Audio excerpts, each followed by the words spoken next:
말라기서는 구약의 마지막 예언서입니다. 예언의 대상은 1차적으로 말라기 시대를 살고 있던 이스라엘 백성들을 향해서 예언을 한 말씀입니다만은, 그러나 이 예언은 앞으로 다가올 예수 그리스도와 그를 믿는 믿음의 사람들에게 주신 메시지다라고 말씀을 드릴 수 있습니다.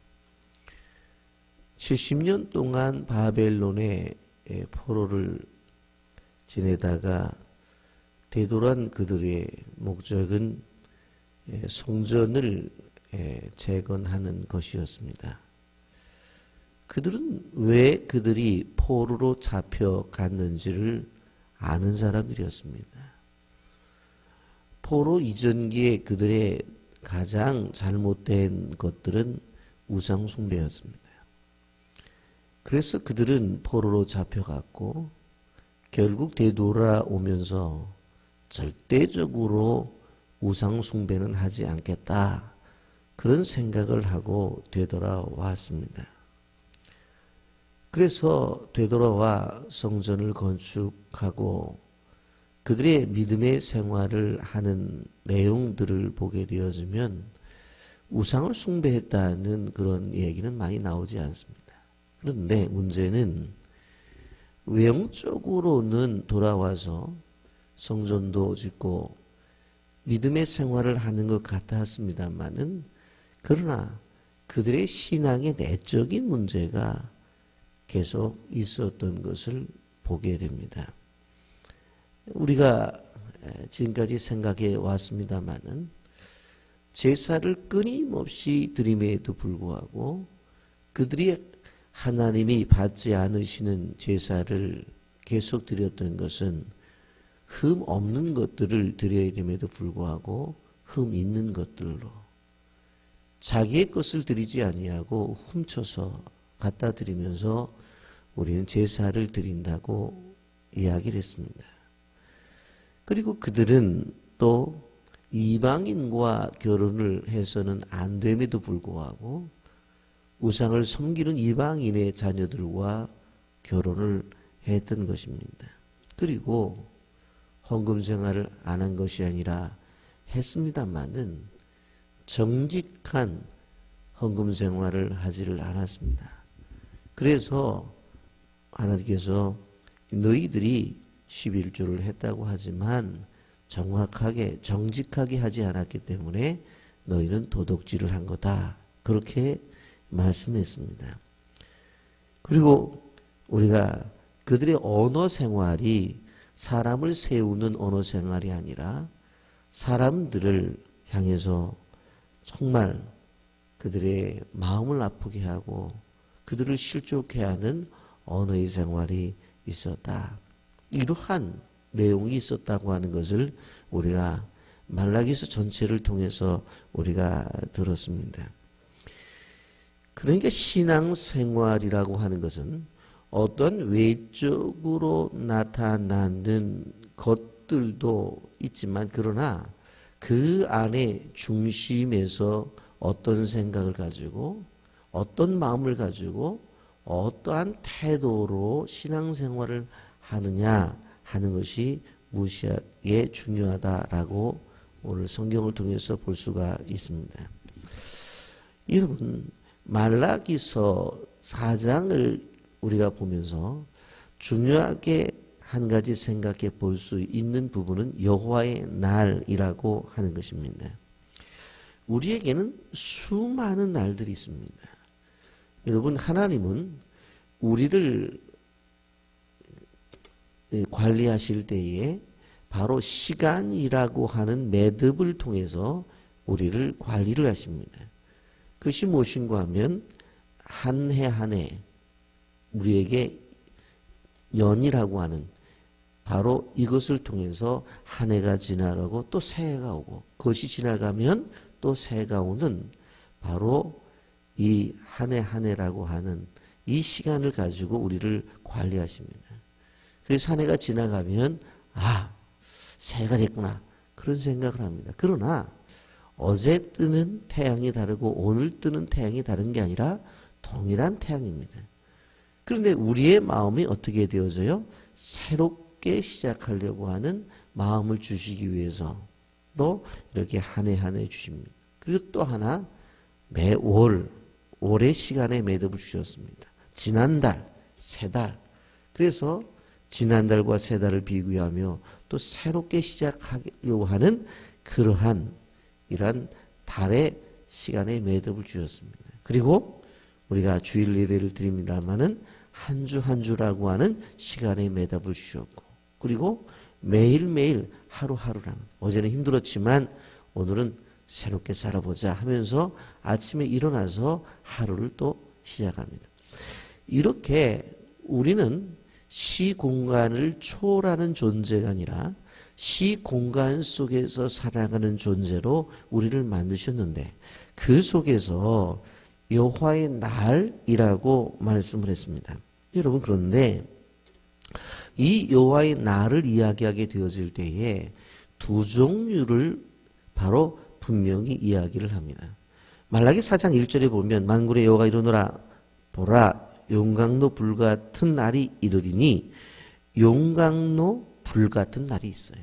용광로 불같은 날. 그런데 그 날이 되면 교만한 자와 악을 행하는 자는 다 지푸라기가 될 것이라, 그 이르는 날에 그들을 살라 그 뿌리와 가지를 남기지 아니할 것이로되, 그렇게 말씀합니다. 보니까 용광로 불같은 날이 있는데, 그날에는 교만한 자와 악행하는 자가 지푸라기가 타서 날아가는 것처럼 그렇게 될 것이다. 그렇게 말씀하고 있습니다. 여러분, 또 한 종류의 날은 어떤 날인가? 2절에 보면 내 이름을 경외하는 너에게는 공의로운 해가 떠올라서 치료하는 광선을 비추리니 너희가 나가서 외양간에서 나온 송아지같이 뛰리라. 송아지같이 뛰는 그러한 하나님의 은혜를 받는 그러한 날이 있다는 것입니다. 바로 공의로운 해가 떠오르는 날이 있습니다. 그 날이 있습니다. 어느 날입니까? 치료하는 광선이 임함으로 완전한 치유를 받는 날이 있습니다. 그래서 외양간에서 나와 뛰는 소같이 이러한 하나님의 축복을 받는 날이 있다라고 하는 것입니다. 여러분, 우리가 오늘 부활절을 지내고 있는데 우리가 기억해야 될 것은 무엇인가 하면 요한복음 5장 28절에도 이렇게 말해요. 이를 놀랍게 여기지 말라. 무덤 속에 있는 자가 다 그의 음성을 들을 때가 오나니, 29절 선한 일을 행하는 자는 생명의 부활로, 악한 일을 행하는 자는 심판의 부활로 나옵니다. 부활도 두 가지의 부활이 있어요. 무슨 부활? 생명의 부활과 심판의 부활이 있는 거예요. 그러니까 결국 이 말라기서에서 이야기하는 것을 보면 용광로 불같은 날이 있고, 어떤 날은 바로 치료의 광선이 임함으로 말미암아 치료를 받고 외양간에서 나온 송아지같이 뛰는 날이 분명히 있다라고 그렇게 말씀을 하고 있는 것을 우리가 보게 됩니다. 그러면 먼저 여기 보면 교만한 자, 악을 행하는 자, 이 사람들이 지푸라기가 될 것이라고 말하고 있는데, 이 도대체 어떤 존재인가? 바로 이것은 하나님의 나라 안에서 정말 하나님의 나라에 손해를 끼치고 자기가 누구보다도 자기가 모든 것들의 주권을 가지고 행한다라고 하는 그러한 존재라고 말씀을 드릴 수가 있습니다. 여러분, 요한복음 8장 44절 너희는 너희 아비 마귀에게서 났으니 너희 아버지의 욕심대로 너희도 행하고자 하느니라. 하나님의 뜻대로 행하는 것이 아니라 바로 너희 욕심인데, 그 욕심이 누구예요? 아비 마귀가 원하는 욕심을 따라 행하는 것입니다. 여러분, 마태복음 12장 30절에도 나와 함께 아지 아니하는 자는 나를 반대하는 자요 나와 함께 모지 아니하는 자니 해치는 자니라 그렇게 말씀을 하고 있습니다. 이렇게 하나님 앞에 하나님이 원하시는 대로 살아가지 아니하는 존재들 바로 이러한 사람들은 마지막 때의 지푸라기처럼 취급하시기 때문에 아궁이에 던져져서 다 타버리고 만다. 그렇게 말씀을 하고 있습니다. 이런 유대인들이 실질적으로 이 말라기 선지자가 외쳤던 메시지를 가볍게 여겼습니다. 그래서 어떤 일이 벌어져요? 결국 이 수르바벨 성전도 무너져 버리고 바로 로마의 황제가 바로 이 바로가 유대인들의 환심을 사기 위해서 그 수르바벨 성전 위에 헤롯 성전을 바로 개축하게 되어지는데 그것마저도 AD 70년에 로마의 장군인 타이터스 장군에 의해서 죽임을 당합니다. 학자들마다 의견이 다릅니다만은 역사학자 요세푸스에 의하면 최소한도 110만 명이 바로 죽게 되어지고 약 10만 명 정도가 다시 포로로 잡혀가는 바로 일이 벌어지게 되어지는데 소위 그 역사 속에서 그 사람들을 바로 디아스포라라고 그렇게 이야기를 해서 전 세계에 흩어지는 유대인들의 모체가 되었다라고 하는 것을 우리는 역사적인 고증을 통해서 알 수가 있는 것입니다.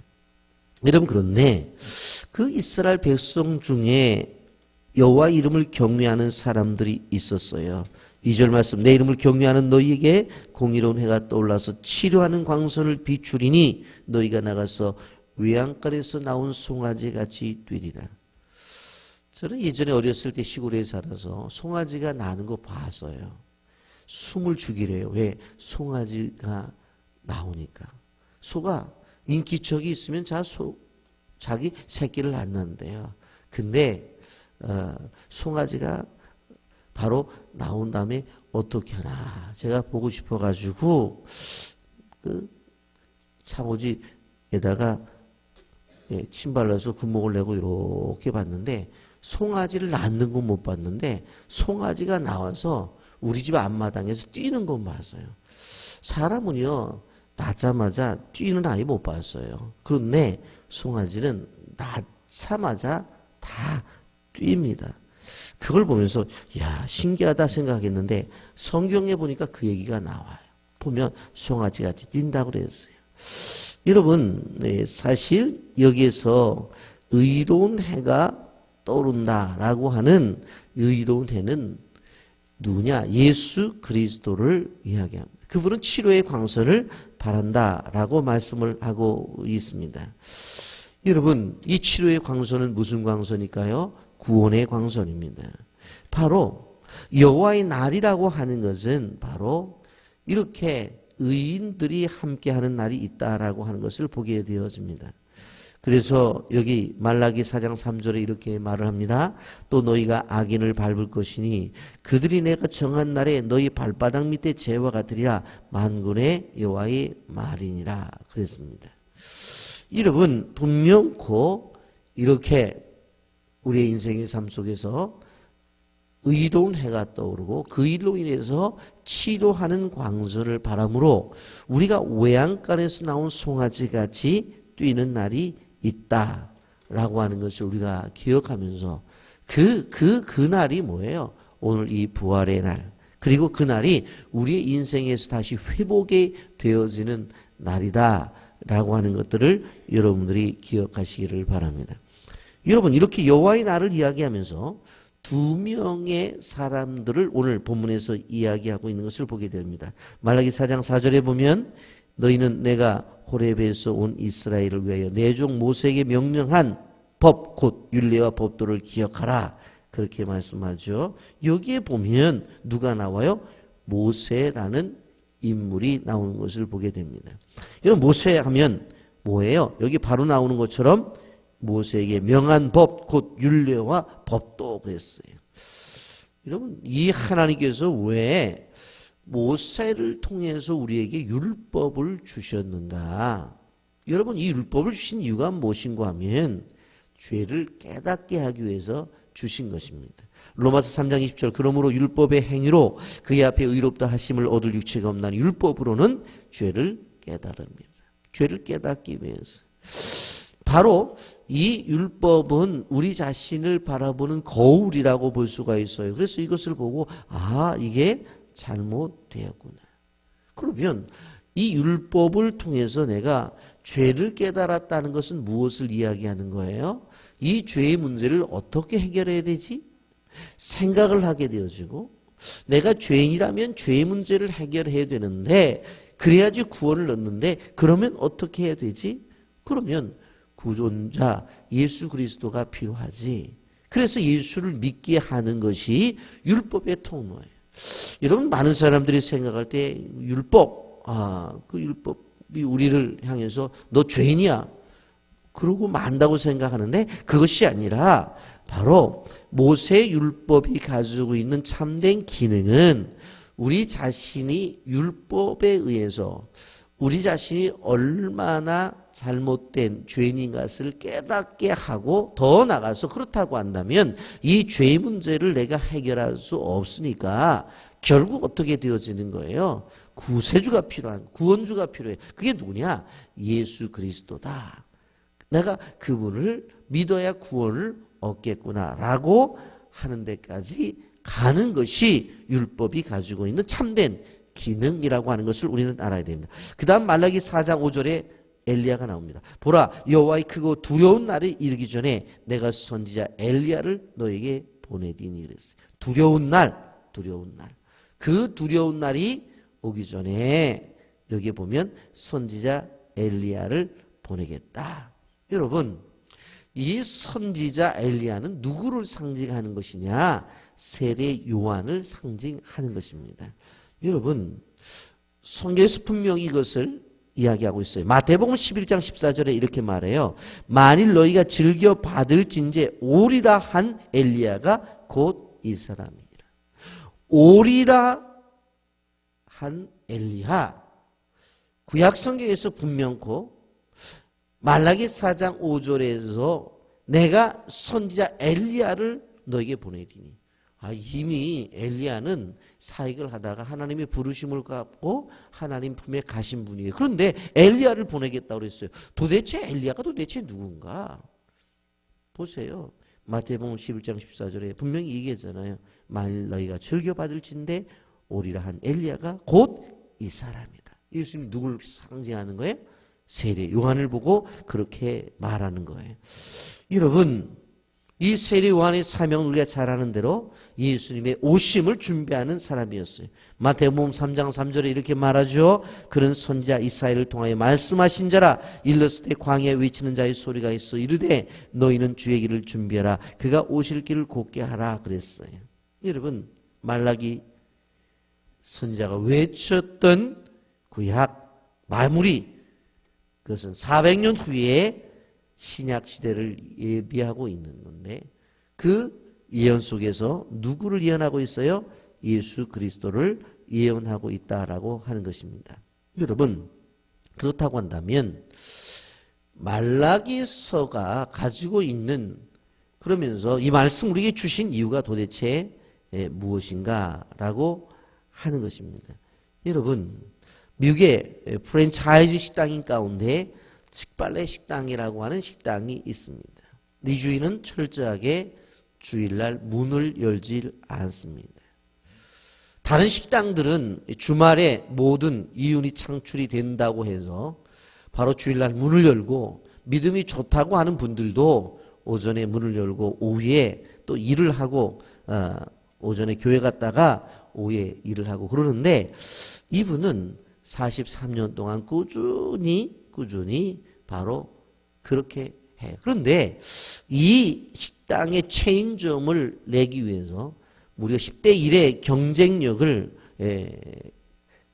가지고 또 많은 사람들이 지원을 하는데, 원칙이 뭐예요? 무조건 주일에 문을 닫는 거예요. 그런데 왜 그것을 강력하게 주장을 해요? 자기가 그렇게 보니까 하나님이 놀라운 축복을 주시더라라고 하는 것을 경험했기 때문에 그래요.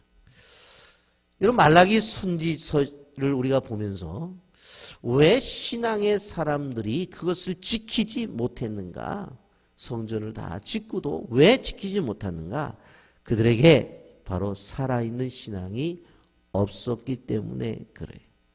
제사를 드림에도 불구하고 흠이 있는 것으로 드렸고, 결혼을 해도 이방인의 딸들과 하지 말라고 했음에도 했고, 헌금을 해도 정직하게 하라고 했는데 정직하게 하지 않았고, 말도 함부로 하고. 왜 그래요? 이런 것들이 얼마나 잘못된 것인 거예요. 그것에 대해서 그들은 사실 깨닫지 못했어요. 그래서 끊임없이 그렇게 하는 것입니다. 무슨 이야기인가? 체험적인 신앙이 없었다라고 하는 것입니다. 껍데기만의 신앙이에요. 여러분, 체험적인 신앙이라고 하는 것은 뭐냐면 자기가 경험한, 그래서 자기가 경험함으로 말미암아 신앙의 고백이 되어져야 되는데, 이 체험적 신앙은 사람마다 다 달라요. 이게 어떠한 원칙이 바로 그 사람에게 적용이 되어지는 거예요. 그래서 이 체험적 신앙이 어려운 거예요. 저분은 그것을 경험했어요. 그래서 해내요. 그런데 나는 경험을 하지 못했어요. 그래서 그분이 경험한 신앙의 고백을 듣고 나도 해서 그만한 신앙의 놀라운 축복을 받으면 좋겠는데, 이게 쉽게 마음 문이 열려지지를 않아요. 그래서 헌신이 어려운 거예요. 그런데 경험을 하면 마음껏 시간도 드리고 물질도 드리고 모든 것들을 다 드릴 수 있어요. 왜? 내가 경험해 보니까 그 축복을 받았으니까. 근데 그 경험이 없으면 못해요. 절대로 못해요.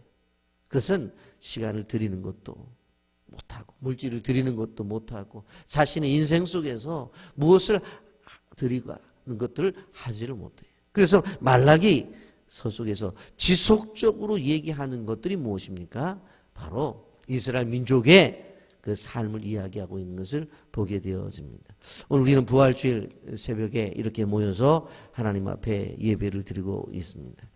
주님의 부활은 무엇을 이야기하는 것입니까? 우리의 부활을 말씀하고 있는 것입니다. 왜 부활 신앙이 힘든가?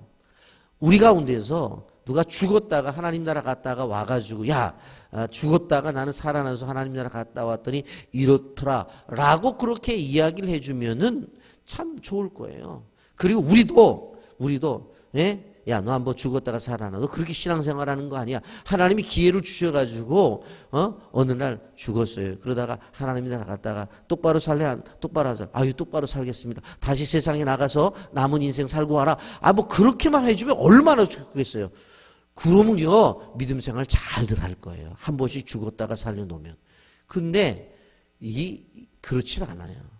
한번 죽으면 끝나요. 그러면 우리가 알 수 있는 것이 뭐냐? 성경 속에서 가르쳐주는 예수님의 이 부활.